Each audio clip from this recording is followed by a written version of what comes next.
Namaskar, Jai Shri Krishna.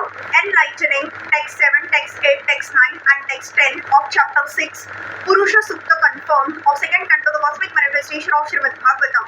Text 7.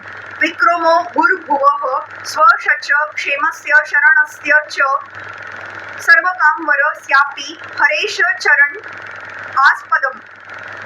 Thus, the forward steps of the Lord are the shelter for the upper, lower and heavenly planets as well as for all that we need. His lotus feet serve a protection from all kinds of fear. For absolute perfection from all sorts of fear, as well as for all our needs of life, we must take shelter of the lotus feet of the Lord not only in this planet but also in all the upper, lower and heavenly planets. This absolute dependence on the lotus feet of the Lord is called pure devotional service, and it is directly hinted at here in this verse. No one should have any kind of doubt in this matter, nor should one be inclined to seek the help of any other demigods, because all of them are dependent on Him only. Everyone except the Lord Himself is dependent on the mercy of the Lord. Even the all-pervading Super Soul is also dependent on the supreme aspect of Bhagwan, the personality of Godhead. Text 8.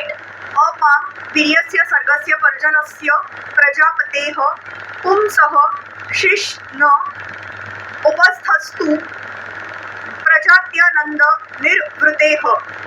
From the Lord's genitals originate water, semen, generatives, rains, and the procreators. His genitals are the cause of a pleasure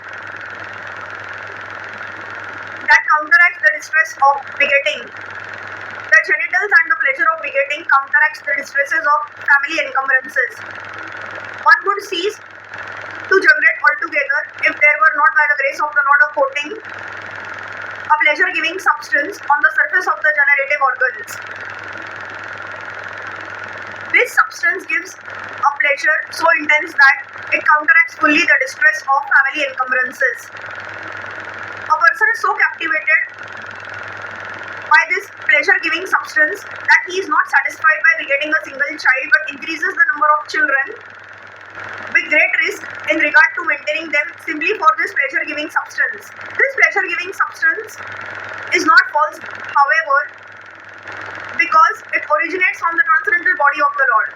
In other words, this pleasure-giving substance is a reality, but it has taken on an aspect of pervertedness on account of material contamination. In the material world, sex life is the cause of many distresses on account of material contact.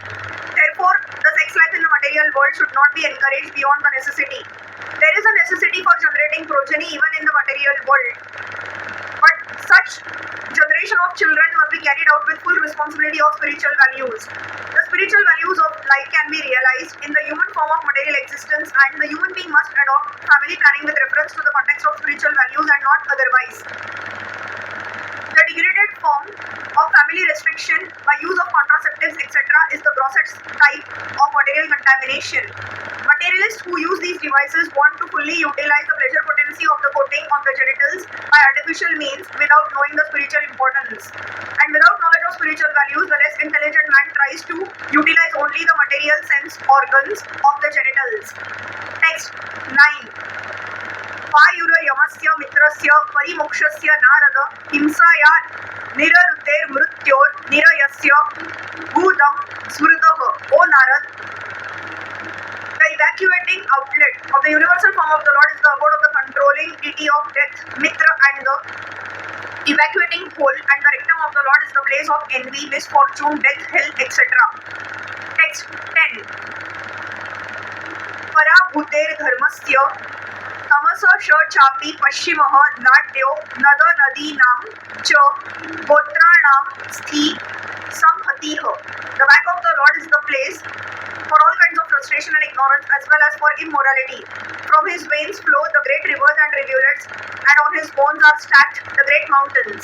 In order to defy the impersonal conception of the Supreme Personality of Godhead, a systematic analysis of the physiological and anatomical constitution of his transcendental body is given here. It is clear from the available description of the body of the Lord is universal form that the form of the Lord is distinct from the forms of ordinary mundane conception. In any case, he is never a formless void. Ignorance is the back of the Lord, and therefore the ignorance of the less intelligent class of men is also not separate from his bodily conception. Since his body is the complete whole of everything that be, one cannot assert that he is impersonal only. On the contrary, the perfect description of the Lord holds that he is both impersonal and personal simultaneously. The personality of Godhead is the original feature of the Lord, and his impersonal emanation is but a reflection of his transcendental body. Those who are fortunate enough to have a view of the Lord from the front can realize his personal feature, whereas those who are frustrated and are thus kept on the ignorant side of the Lord, or in other words, those who have the view of the Lord from the back, realize him in his impersonal feature. Hare Krishna.